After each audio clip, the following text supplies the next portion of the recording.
But first, because they're not going away soon enough, the headlines breaking in the administration's 50-running non-Barney scandals. Bush. Number 3, I could write a book gate.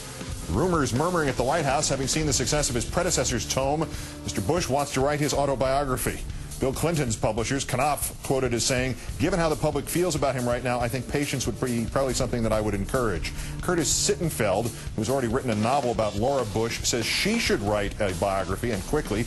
Personally, Sittenfeld adds, I would find a memoir by President Bush resistible.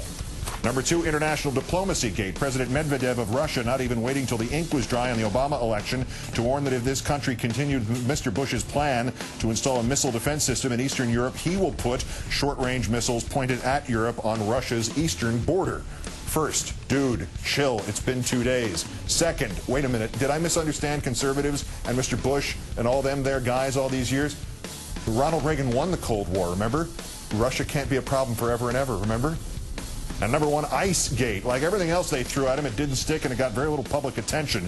But just before the election, a, quote, federal law enforcement official leaked to reporters the fact that one of Barack Obama's aunts was living illegally in this country. Information that most likely came from Mr. Bush's Department of Immigration and Customs Enforcement, ICE. Guess who has suddenly handed in her 2 weeks' notice as the Assistant Secretary of Homeland Security, Chief of ICE? Julie Myers, the Bush appointee, who just happens to be the daughter of the former chairman of the Joint Chiefs. Ms. Myers was in charge when ICE arrested the family of a Vietnamese immigrant who 3 days earlier had been quoted in a newspaper article as being critical of this nation's immigration policies. And she was also the clear-headed executive who awarded the most original costume trophy to a guy at the Homeland Halloween party last year who was dressed up like this. Dreadlocks, blackface, prison stripes. That's him on the left, by the way, and the ICE lady on the right.